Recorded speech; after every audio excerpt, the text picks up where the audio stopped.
வெள்ளி, செவ்வாய்கள்ல நம்ம வீட்ல சாம்பிராணி போடும்போது, வெண்கடுகு சேர்த்து சாம்பிராணி போடுறது ரொம்பவே நல்லது. நம்ம குடும்பத்தில உள்ள திருஷ்டிகள் அனைத்துமே வெளியாயிடும். ரொம்ப ஒரு சிறப்புமிக்க விஷயம் இது. இது வந்துட்டு கட்டி சாம்பிராணியில போடும்போது சில பேருக்கு மூச்சு திணறல் உண்டாகும். சைனஸ் உள்ளவங்களுக்கு. எனக்குமே அந்த ஒரு பிரச்சனை இருக்கு. அதனால தான் இந்த தசாங்கம் கூட நான் அந்த வெண்கடுக்க கலந்து கொஞ்ச நாளா ஏத்தி வச்சுட்ருக்கேன்.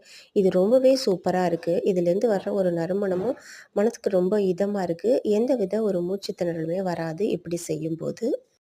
சைனஸ் உள்ளவங்களுக்கு இது ரொம்ப ஒரு பெஸ்ட்டான ஐடியா. பிடிச்சிருந்துச்சுனாக்க இத ஃபாலோ பண்ணுங்க. தினமும் நம்ம வீட்ல தீபம் ஏத்தும்போது, நெய் தீபம் ஏத்துனா ரொம்ப ரொம்ப நல்லது. அந்த அளவுக்கு நம்மளுக்கு தினமும் நெய் தீபம் ஏத்துறதுக்கு வசதி இல்ல அப்படிங்கிற பட்சத்தில, வெள்ளிக்கிழமைகள்லயாவது நெய் தீபம் ஏத்துறது நம்ம குடும்பத்துக்கு ஒரு சிறப்பான விஷயமா கருதப்படுகிறது.